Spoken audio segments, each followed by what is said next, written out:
Recording in progress. There we go. Um, so good morning, good afternoon, or good evening for some of you. My name is Scott Doty, and I'm the president of the Eugene Smith Fund.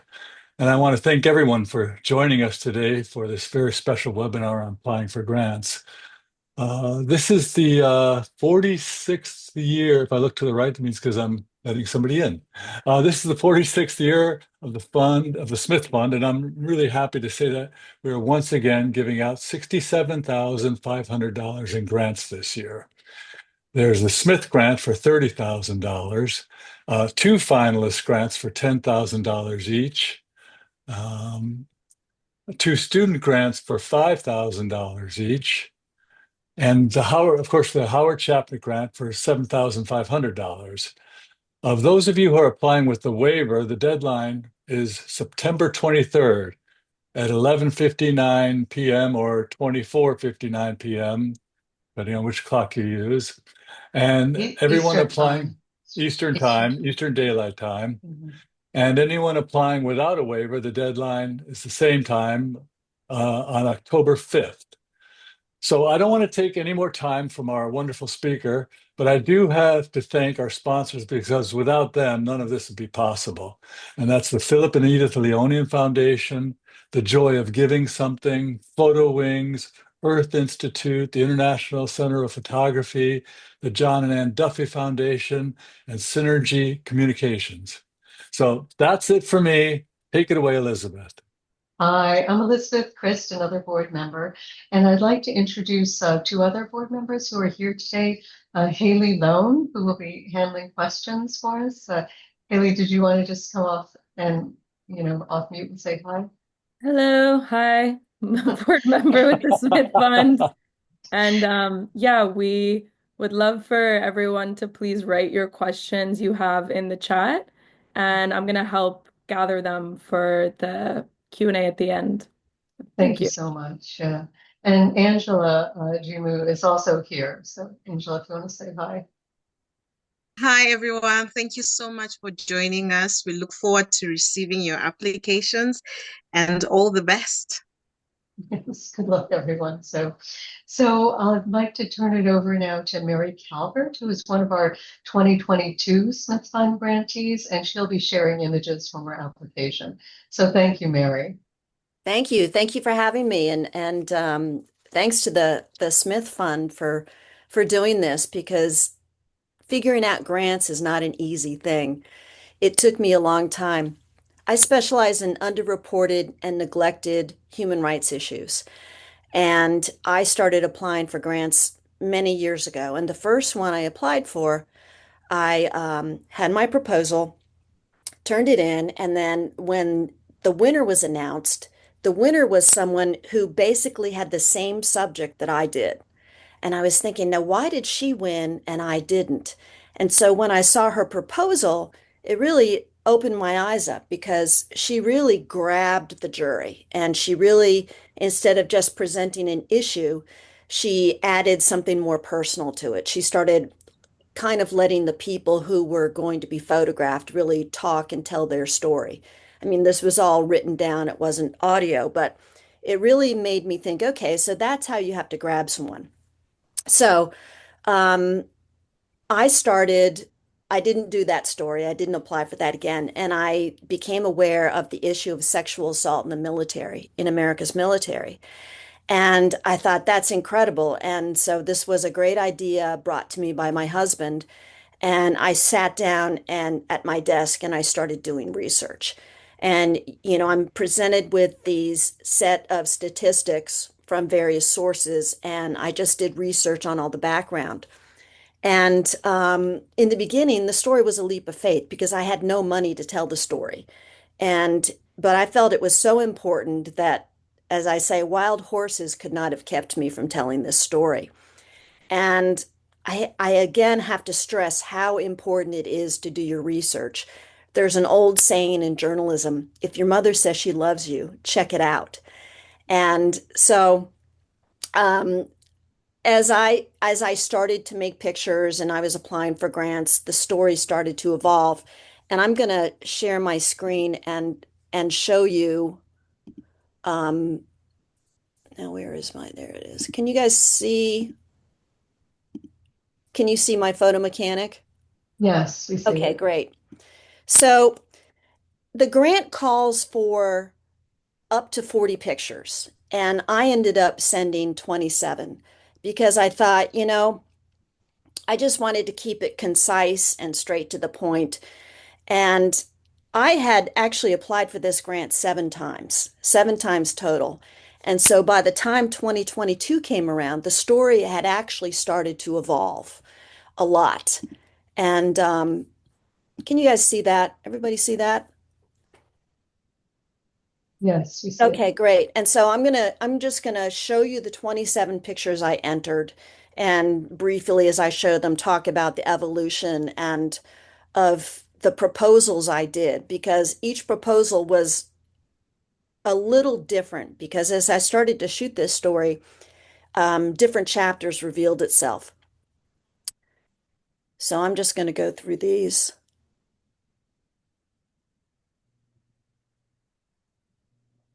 And Mary, just so you know, we're seeing your full desktop. It's not just the. Okay, let me go back then. Oh, that's all right. We can see it, but just so you Is know. it big? It is large, actually. Okay, It's just okay, not good. taking up the full screen. So, I'll just, hold on, let me get out of this and I'll just go back to slideshow. Bear with me.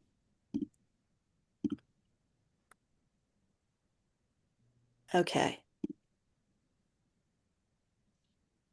yeah, that works. That's better. Okay, yeah, so these are the 27 pictures. And it's really interesting because when I was asked to do this webinar, I went back and I looked at my entries over the years and to see what I had entered. And some of the pictures here, I kind of switched out with some other pictures, like the bathtub picture. I had a different bathtub picture before, but at that point I thought, well, maybe people know that picture, so I wanted to kind of mix it up a little bit. And when I started this project, it was all about the women who'd been sexually assaulted. And then I started working on, this is interesting. I had applied for a grant and I was a finalist one year. And then 2 years later, when they offered the grant again, I applied. But just as I was about to send it in, I read the line that said, you can't apply with the same proposal. And I thought, oh man. But I went back into the internet and I started digging deeper. And it forced me to try to figure out, well, else is happening with this issue? And that's when I read the statistic that the fastest growing group of homeless women in America are women who had experienced sexual assault during their military service. And and then I started working on the men and all about the men who'd been sexually assaulted. And all along all these different parts, I photographed so many different veterans who told me about a suicide attempt. And so I thought, my God, I don't think I can tell this story without telling this part of it. And so um, I'm going to unshare right now and so I I knew I couldn't tell that story, but it was really hard because um, my father actually took his own life, and he was a military veteran. And while I don't think he was sexually assaulted, um, I knew what it was like to be part of a family that happened. And I thought it took me a long time to be able to tell this part of the story, but I finally got there. And so um, that was the proposal that I was awarded the fellowship with. And so the proposal.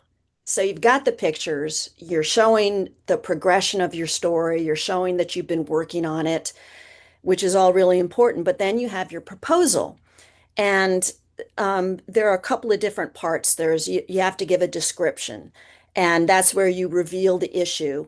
And then you kind of pinpoint what you want to do. And so I'll read you my description. Um, since 2001, over 30,000 U.S. service members have died by suicide, 4 times more than those who died in combat. Compared to service members without military sexual trauma, Women who suffer from military sexual abuse are at a 65% risk of suicidal thoughts, and men are at a 59% increased risk. So that was what the story was. And then the next line was me telling them what I was going to do. And I said, I will draw a causality link between military sexual abuse and an increased suicide rate amongst active duty military personnel. So that's how I started that part. So that was the description. And then I went on to say more things in the description. But then you get to the proposal. And the proposal, um, you have to, with that first paragraph, you just have to grab the jury, right? You have to grab them. And my first paragraph from my proposal was Jeremiah reported that he was drugged and raped by a fellow Marine. Though his assailant was convicted, he was not sent to prison because the court admired his lengthy military career. Plagued by PTSD, depression, and health problems caused by his rape, he attempted suicide, but instead of dying, the self-inflicted gunshot wound left him paralyzed below the waist. And so that's the paragraph, because I thought I just want to get the people who are reading these hundreds of applications to kind of go, whoa, what is happening here? And so then after that, I gave background information about military sexual trauma and how it leads to significant physical and mental health disorders, and then talk about the impact of that on the families. And then after that, I wrote down, I had to talk about how I would tell the story, how this grant would finance a certain number of trips to interview 10 to 15% participants and all that. And I talked about the kind of things I was going to photograph, like the risk factors for suicide and the family members left behind and the warning signs and all that. And then I talked about what my goal was, which was to illuminate a vastly underreported, misunderstood, and stigmatized issue. And then I finished off the proposal by talking about why it's important. And this is what I said. To date, there have been congressional hearings, Pentagon studies, scholarly reports, and legislation put forth to lawmakers to address sexual assault in America's military. But currently and historically, no matter how often we speak truth to power, sexual abuse, harassment, and rape continue to be a plague on the military and our society as a whole. I continue to address this issue because the story of oppression, subjugation, and abuse of people affected by these crimes must be pursued with ongoing tenacity to illustrate not only its existence, but analyze its cause and effect. And so the process of me applying for this grant multiple times and other grants it's a real learning process, and it really takes a long time for you to kind of figure it out. I mean, it took me a long time to figure it out. And um, I always tell people, come up with a great idea and then pretty much do your research and just vomit the words out on the page. Just write it all out. And then you get the best human writer to look it over. And then you start honing it down and honing it down to, you don't want to be overly flowery. You don't want to be, long-winded. You really just want to get the facts out.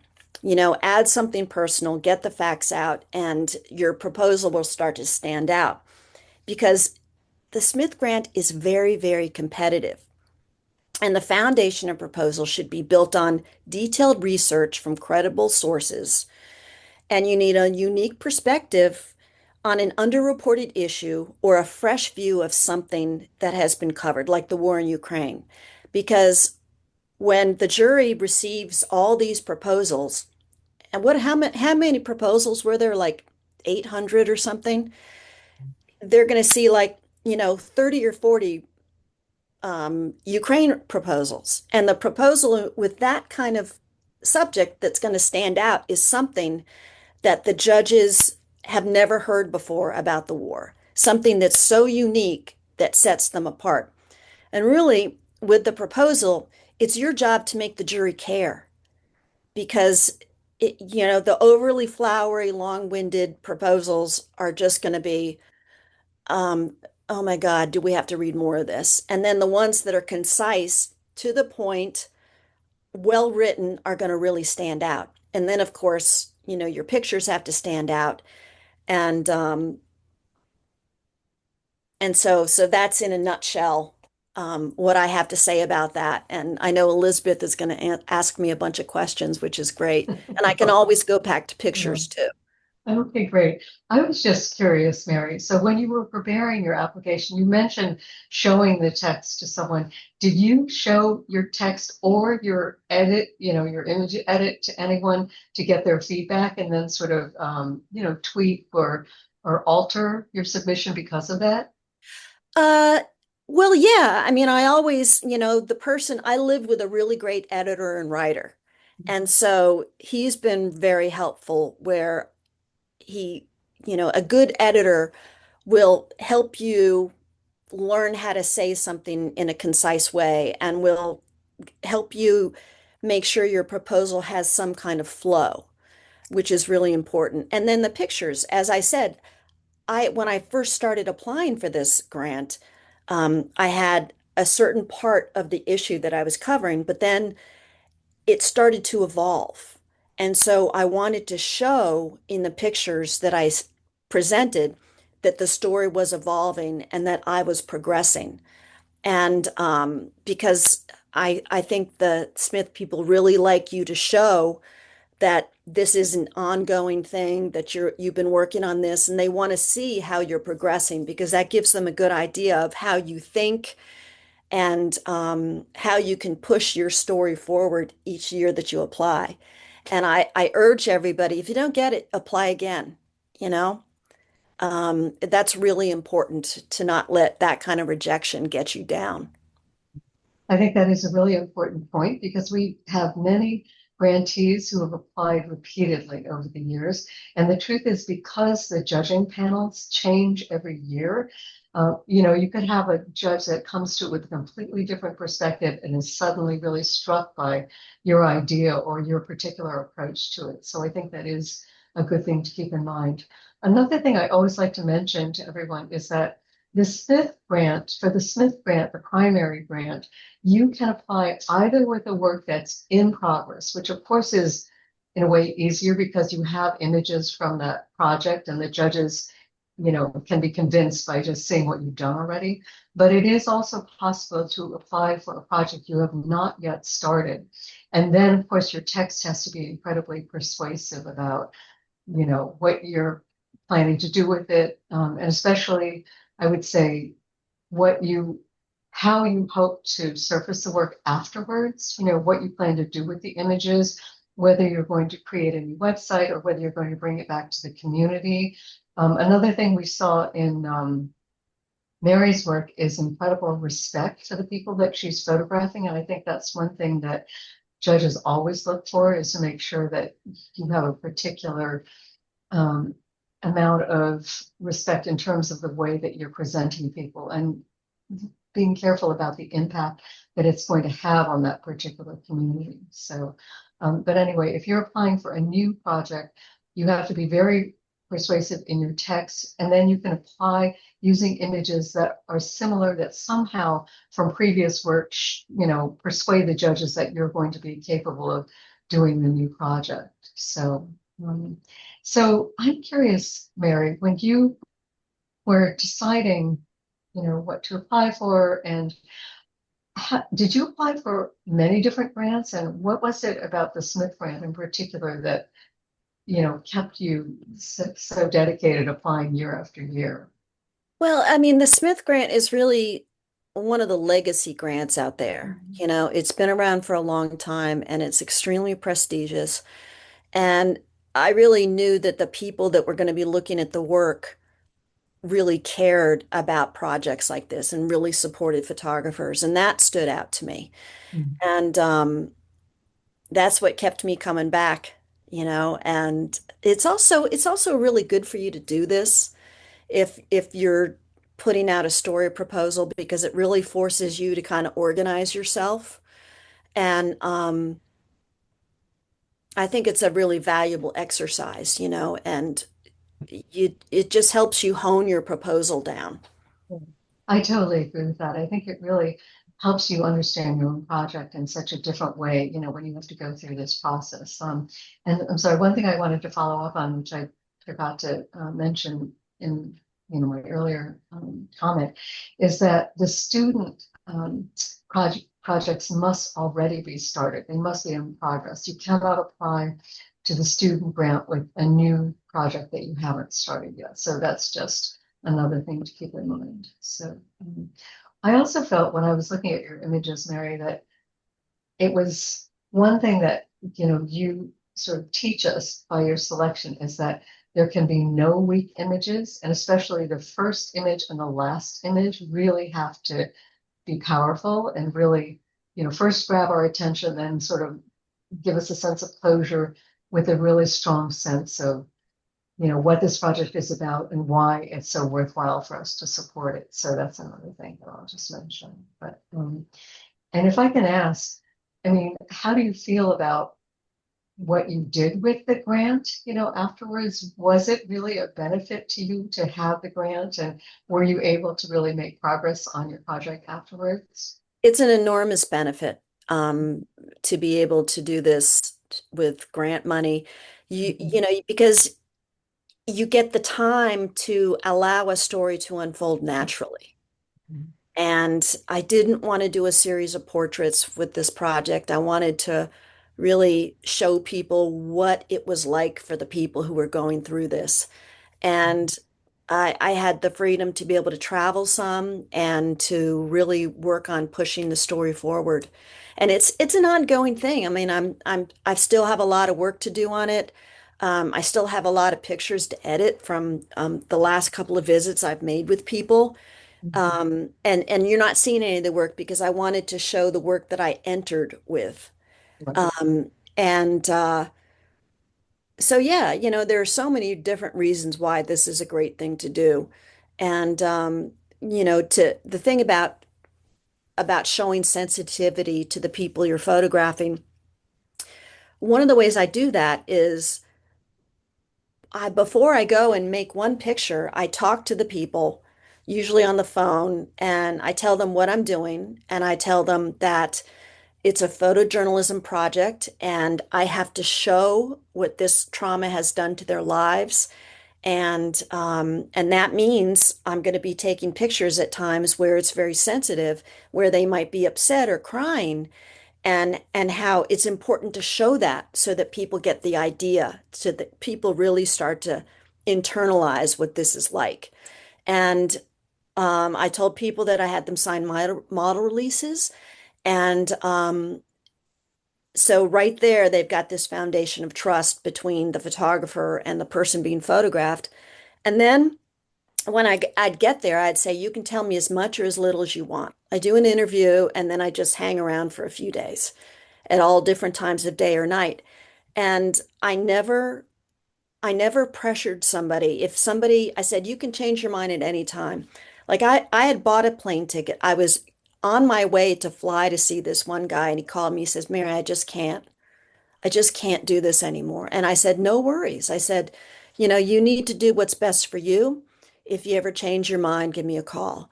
And people really respond to that because I want them to know that this is their choice.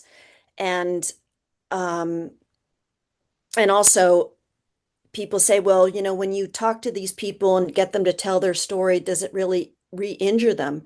And I have not found that to be true. I found that if I present what I'm doing with honesty, integrity on my part, my primary focus being to keep their dignity intact, it creates kind of a safe place for them to talk about it.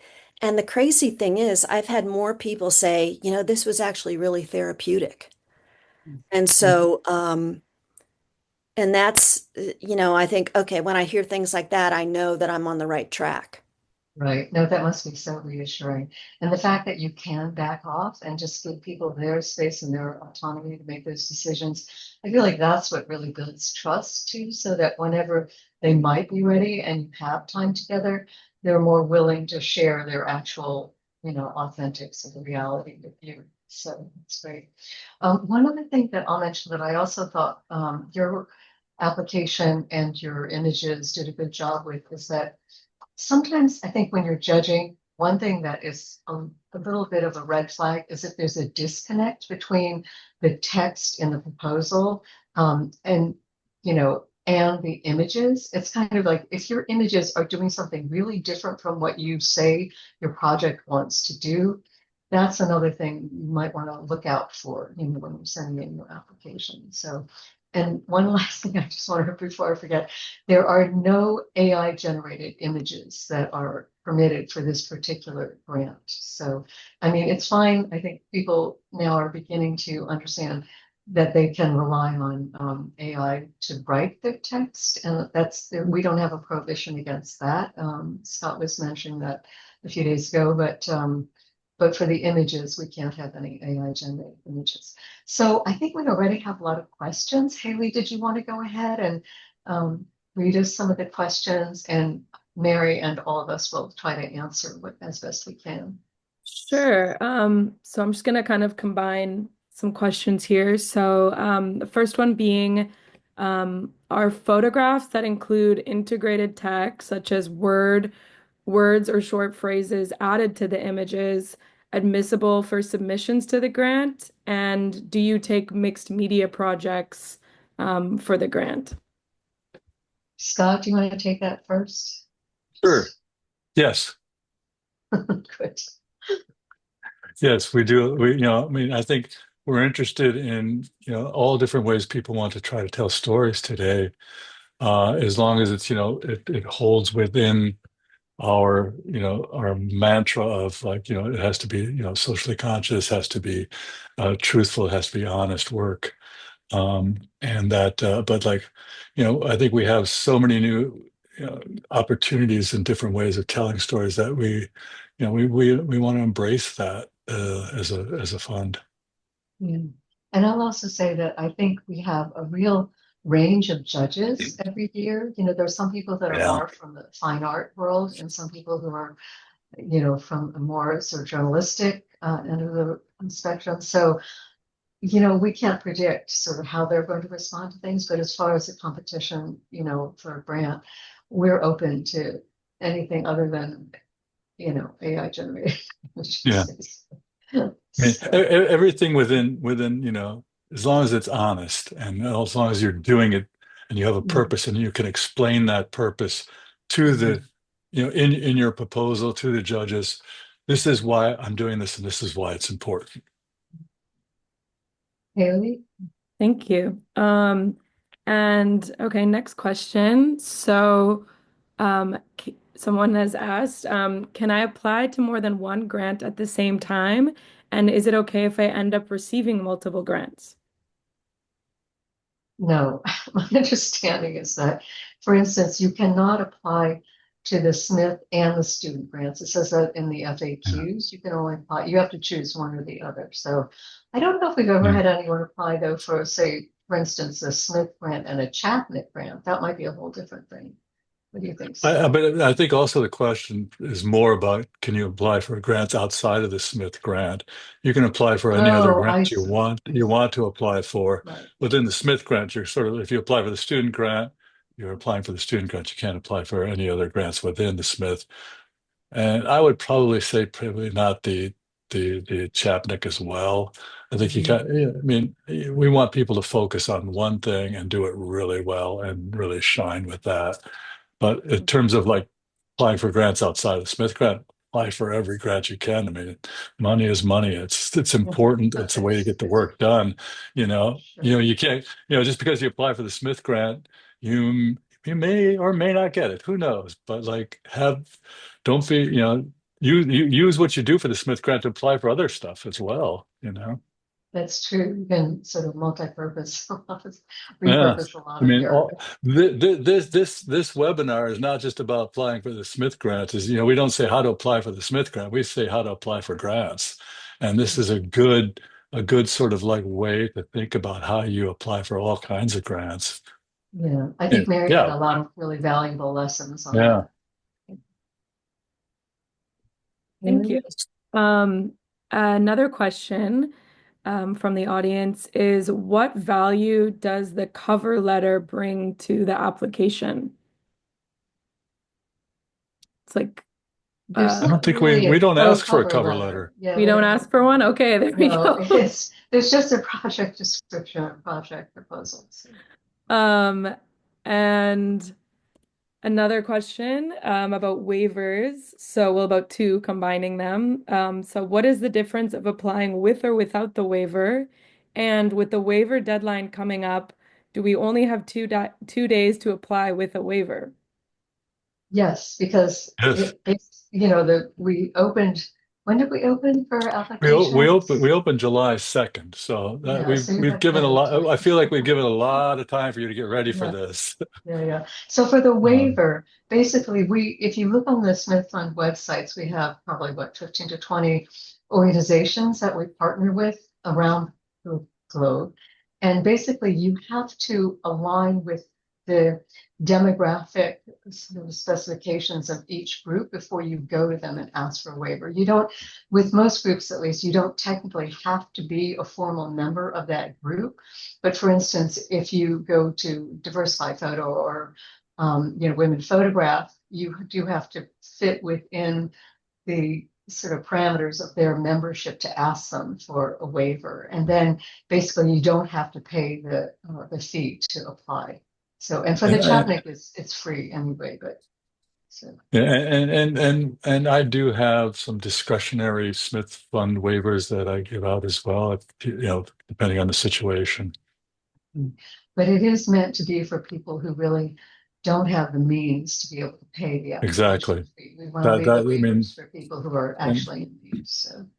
yeah, I mean, we've been very lucky in that we've able to increase the waivers over the years as well. Yeah. So What is it, like $6,000, $8,000? It's the it's way like I manage. $8,000, Yeah, $8,000 now. Yeah. so anyway, but go ahead, Haley. Was there something else in that question that we No, that missed? seems to cover all the questions regarding waivers. Yeah. Oh, I thought you said I was And going to say that covers all the questions. We're done. no, No, no, not yet. no. So, but the 23rd is the deadline for getting a waiver. Yeah. So, Okay. And another question is it possible to extend a body of work that has already received significant publications and awards as a submission, or should it be a new body of work? I think it's fine. Again, the judges may be a little more inclined to award a project that hasn't had a lot of recognition already. But I think we've actually seen some grantees who have received Yeah. grants for projects that are already, somewhat well known. So, Yeah. And let me just add to that real quickly.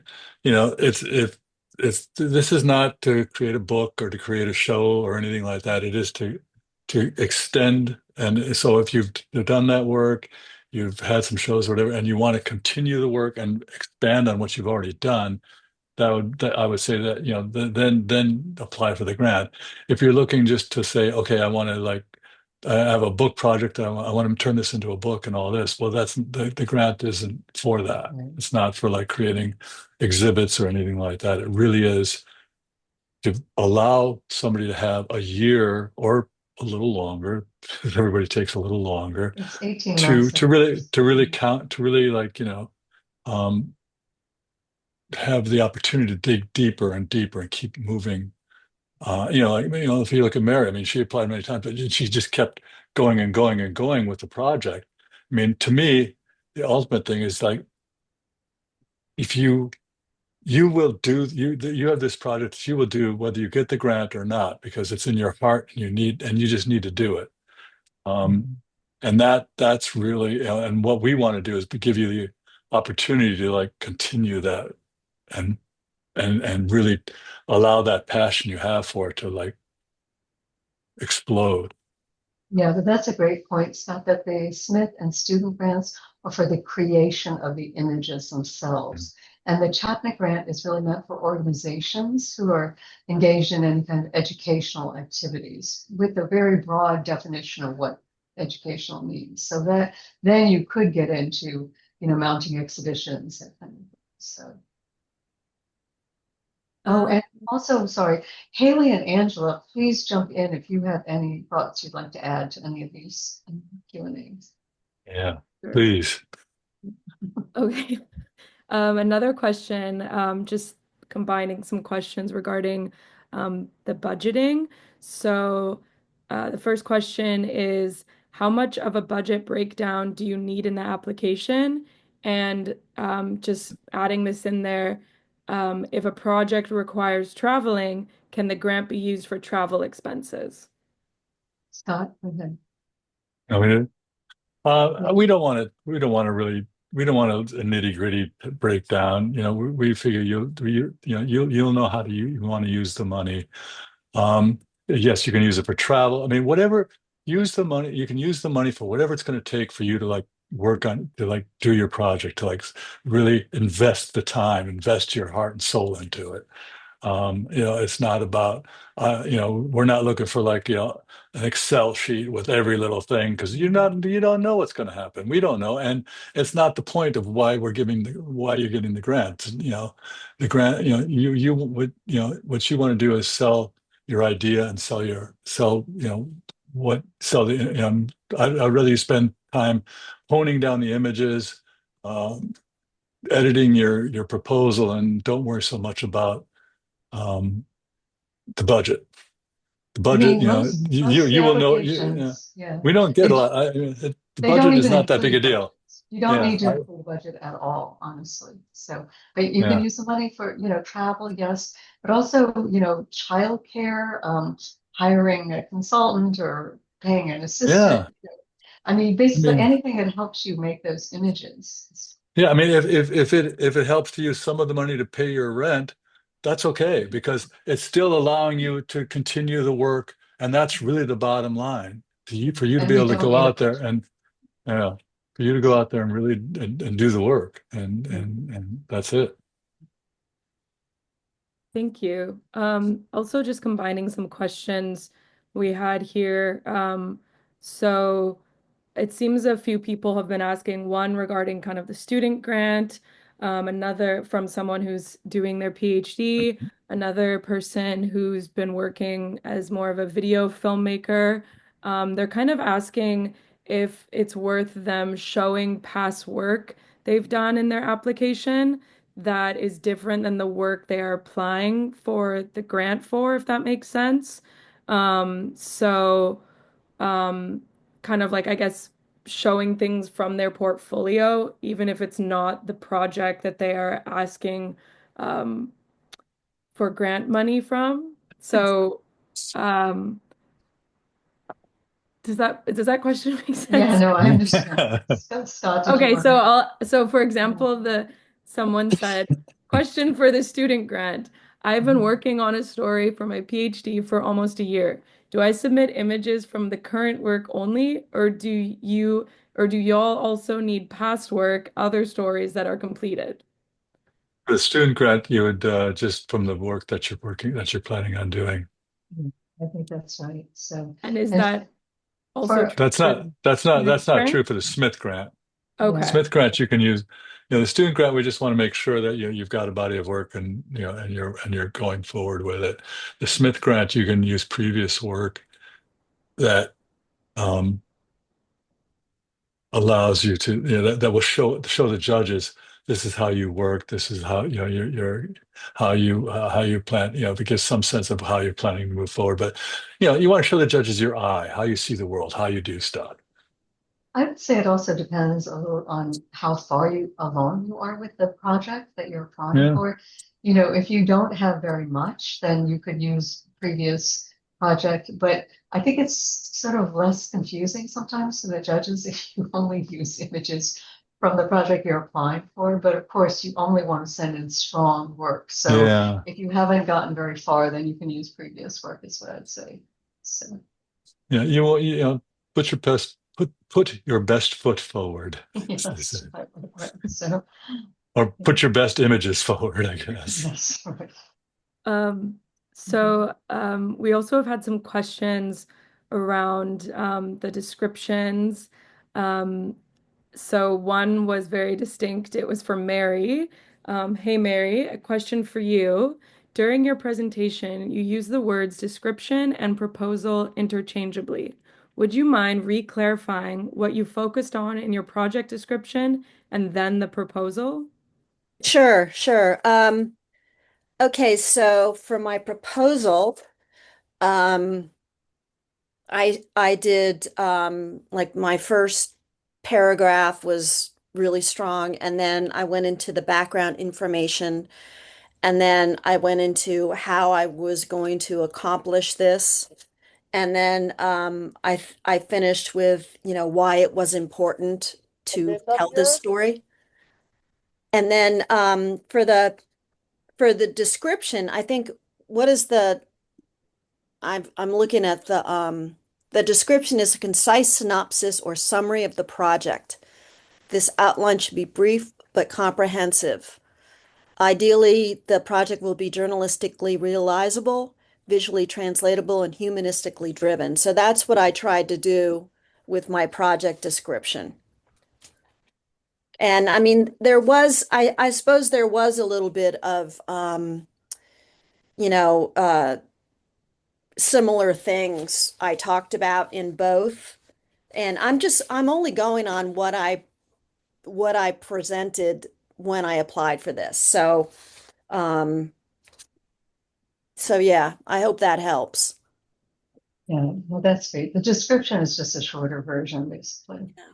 So, Thank you. And another sort of theme we're getting in questions here is can I apply as a duo or of creatives or only as a solo photographer? And some people have also wondered if they can apply for the grant as a team of people, each with different roles. So one being a photographer, the other being more of a writer, journalist. Um, so basically, can they apply for like the Smith grant as multiple people, or can you only apply as a solo applicant?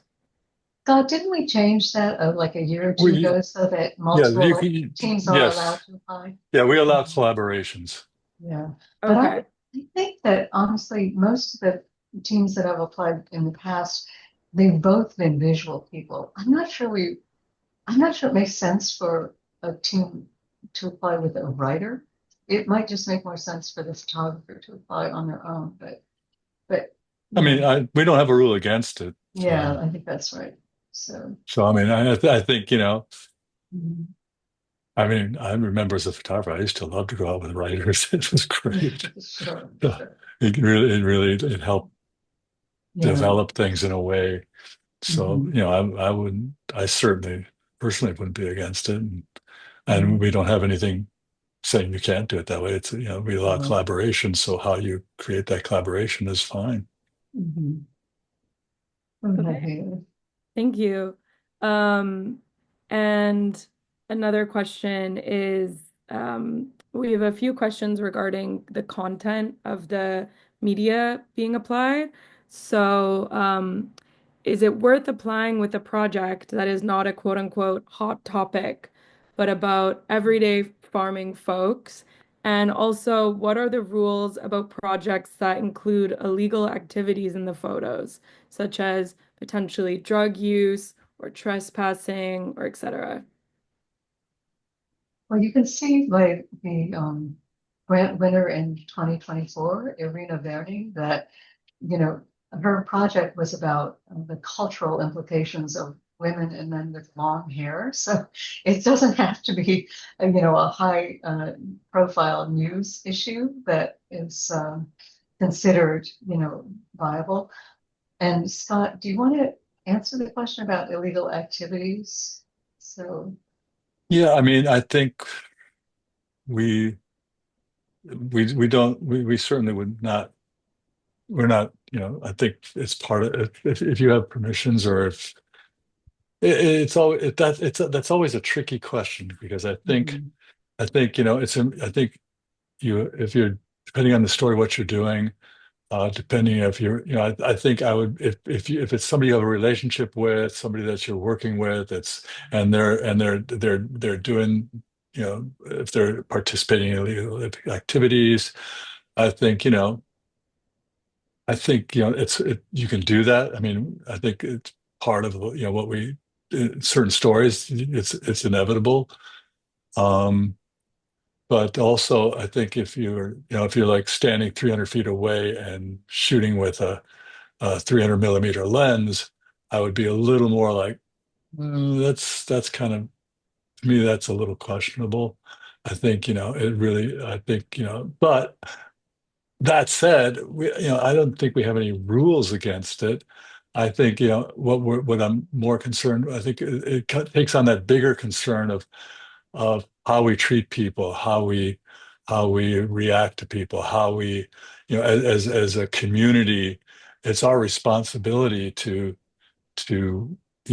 tell stories, but also it's our responsibility to tell them in an honest way with, and not to use people for, just because we want to get the picture. I think that's exactly right. That I think judges especially will be very sensitive to any sort of vibe or, taint of exploitation, that you are sort of using these people's pain or suffering for your own benefit. I think, just be very careful about that. But I do think that we've had, grantees in the past who have shown very sort of fraught and sensitive situations. So Yeah. you have to use your own judgment, I think. Okay, thank you. And I think this is a question, Elizabeth, Mary, Scott, you could all maybe chime in on a bit. And kind of similar to the question that was for Mary, could you please expand on the written narrative and caption elements of the images? How deep do you go? How integral is understanding the text for the final story? And I think this kind of also meshes in a bit with someone asking, how important is it to write our personal connections to the work, and how much space should it take on the proposal? Mary, do you want to go ahead and lead off on I can't remember if I think when you upload your pictures, you have to have captions, right? Yeah. Yes. Um, so I mean, on a personal level, I'm really proud of the journalism part of my project. And so in my captions are usually pretty deep, usually with a quote, maybe some background. Um, so that's important for me, but it's not important for everybody. So I don't know if you guys really, I can't remember if you guys have a requirement or captions. Sometimes you apply for something and the caption's only like, 25 words. Um, so it just depends. But I mean, I always think that if you're going to do a project, you ought to know your issue. And sometimes that means if you can't write a caption for a picture, maybe you haven't talked to the people. Um, it just, to me, it shows, and this is a very personal thing. I don't want to offend anybody, but um, it's, how do I say this? I just think it's really important. And if you don't know the names, if you don't know something about the person, then maybe you haven't gotten in close enough. And I don't mean that in a literal sense. I mean, maybe you're not working hard enough if you don't know what you're photographing and who they are and what they're doing and why they're doing it and what's happening. I think it's important. I agree, developing that relationship, for sure. Scott, did you want to add anything? I think that pretty much gets to it. I mean, it really is about, you know, having a personal relationship and having a very personal, like, empathy and caring and a need to do the project. And part of that is the giving back. And that giving back involves giving honest answers, giving honest, the story itself. And I think you have to do that. You have to be able to tell your story, and part of that sometimes involves captions. Doesn't always necessarily fall in. Not every picture answers every question, and doesn't always have. Sometimes you need that extra information, and I think that said, you still need the great pictures. Yeah, I'll be very honest. When I'm judging something like this, if there are 600 entries, I'm looking really, really quickly. And the images are the first priority for me. If I don't see something that I feel is really compelling in the images, I never bother reading the captions. I mean, Yeah. and I feel like the captions, and even sometimes the written overall description, they really come into play if you're in the last like 5 or 6 people contending for the actual grant or for the finalist grants. I think that's where it's really key. So it is That's really exactly important, right. really key. Yeah, And that's exactly honestly, right, Elizabeth. yeah, okay, good. So Yeah, I know go that ahead. when I've judged something, that's usually what happens. The first round, you're just looking for the pictures that pop out. And then when you Yeah, get into the later rounds, then it's like, okay, let's start reading these captions, you Exactly. know. yeah. So So Yeah, that's when you really go to, like, I mean, we can't expect the judges and those of us on the board to read every proposal, read every, I mean, never can it'd give be them your months thoughts. worth of work. You would No, never know who the winner was. no, Um, right.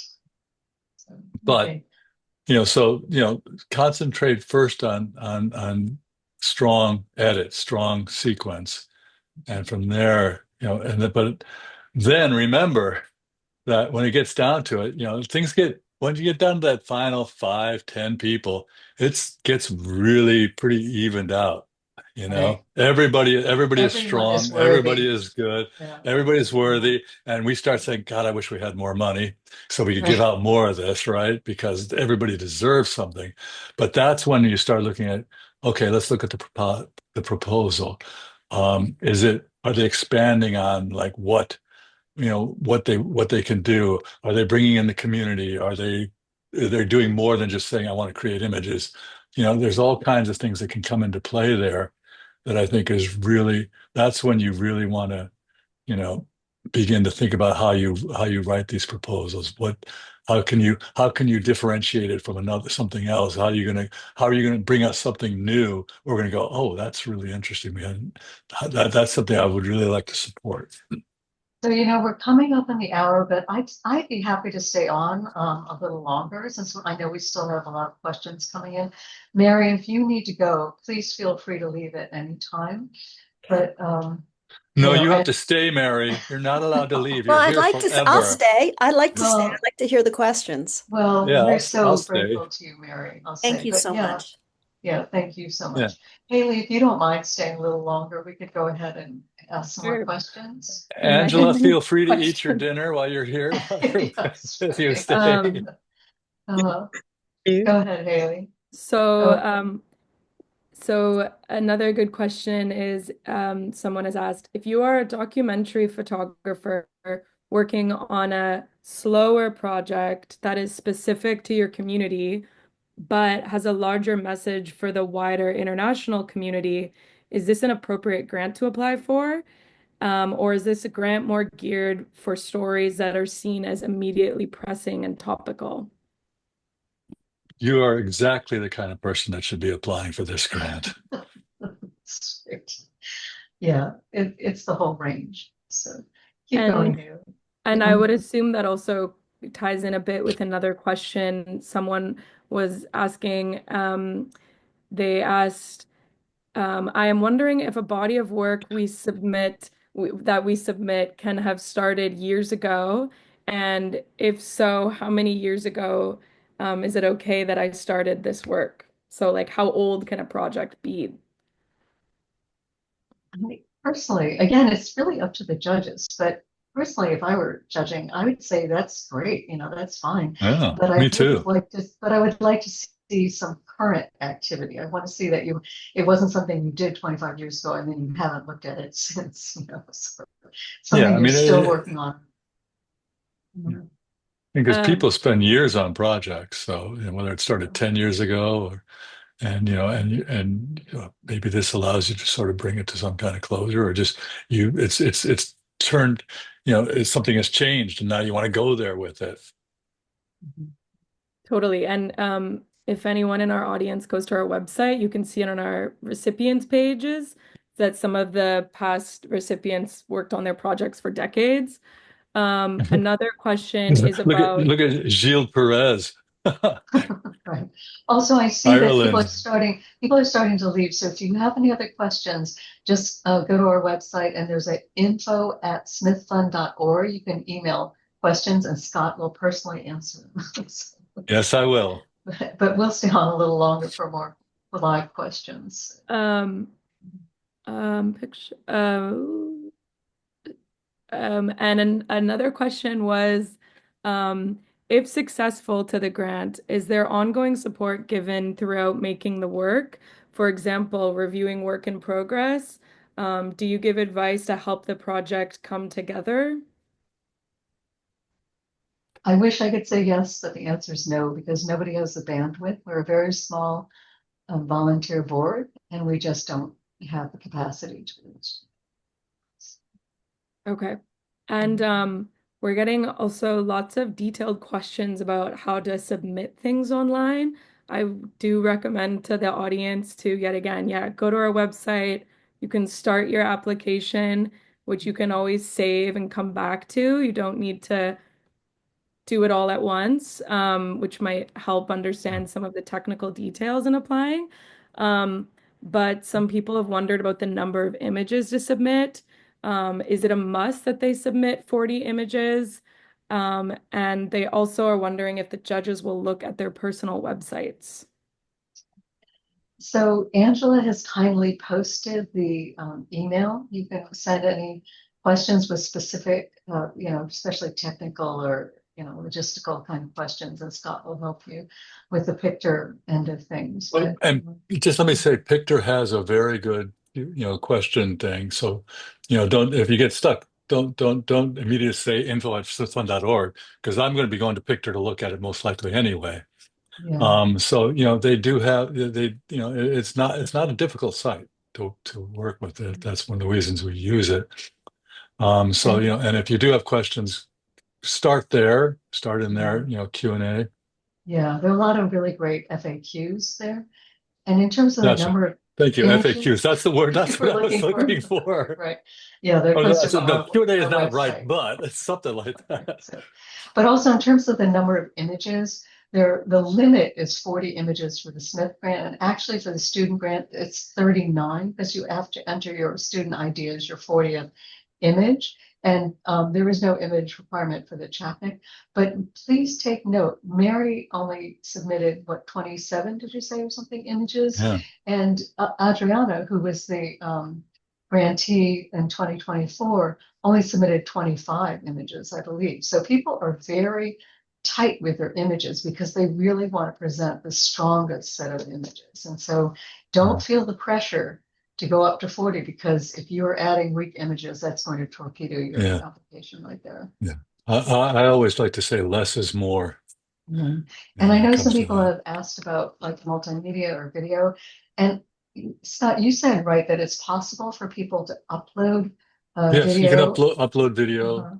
Right, directly on Pictor. Yeah. But I will also say that the heart of the competition is really the stills. Of course, it's up to the judges, totally up, to what they decide. Yeah. But I would say if you're only entering video, that's not in the past been what has been awarded. Yeah. At least have some stills in the video. Yeah, just stills. I mean, it is the Eugene Smith Fund. Although I think Smith probably would have shot video if he had. Yeah, you're right. He probably would have adapted, but oh yeah, I mean, he would have shot film. Yeah, film. Only film. What's that? Hang on. Okay, so you mean this stuff? Yeah. Yeah. Look at that. There it is. So maybe we'll stay on another 5 minutes. Yeah, so I have about 3 more questions, a bit, great. I think maybe concise here. So someone has asked, I want to know about the conditions. Oh, sorry. Sorry. One moment. Let me just think how to word this one. Regarding countries that are under sanctions or state censorship, is this a problematic factor for the Eugene Smith Foundation? So is it okay to apply with projects coming from countries that have, I guess, censorship regarding the topics? that the grant is for? I don't know if there's any rule about that. We I mean, have we have Uh-huh. published or we have Yeah. recipients who Uh-huh. were working, I guess you could say maybe more undercover or anonymously, we have awarded That's grants true. for. So That's true. I was And we also also thinking, go ahead, we also Scott. do have we do also do have applicants from countries that are under, you Like know, that Cuba are or Cuba, Iran, other, you know, and we find ways. We don't want to say don't apply. We want people to apply. yeah. So I mean, the tricky we part have can be how to get the I'm money. just yeah. So, Let me just say we have sort of figured out certain ways we can do this. So don't, you know, yes, we have ways to do it without being too yeah. on, yeah. honest, but like So we try to make it work. so the answer would be yes, those people from Yeah. those Yeah, countries can still apply and a we very make it long work. way to get back to yes, Yes. exactly. And so two final questions. One being, will we be having finalists this year? No. No? Okay, great. We And have I think, there are two final, you know, we don't there are two finalist grants we Yeah. give, yes. Yeah. We But used to do a we short don't list of 10, but we don't we don't do that anymore. It's just okay. And I think a final question for all of you that combining many questions would be basically, is there any um, certain like ways to stand out with your application? Like anything that you feel really has an impact on the judges, like specific proposals that have impressed you over the years, anything that stands out in your mind, um, any ways to make it super strong, just any kind of final bits of advice about having a strong application. Mary, did you want to add anything? I I know think you I think covered it's so simple. much. Good pictures, good story, good proposal and description. And also make it unique. I think the unique proposals really pop out because the judges have pretty much heard everything and seen everything. And so they're looking for something that is unique. So that would be my advice. Thank Scott you. and Angela, get ready because we're going to ask you next. But Scott, did you want to say something? yeah, for me, you know, I think it's obviously, you know, it's really strong imagery. Really spend the time, get it. If you're thinking, oh, should I put this in or not? Don't put it in. Um, if you're thinking, is this sentence good or bad?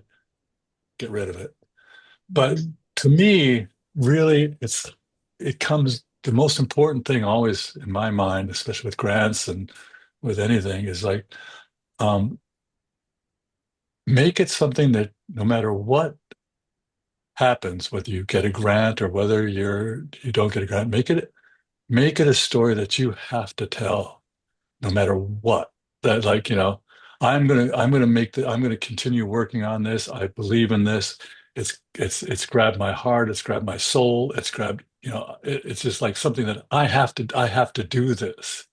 This is important to me. I understand, you know, and you know, whether you get the Smith grant or any other grant, you're going to keep going with it because it's become part of your DNA. It's just something like, I need to do this.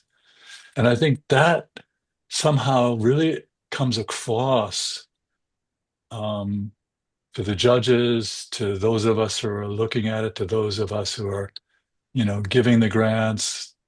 Um, I think, you know, it shows a passion, a dedication, and an absolute need to tell this story.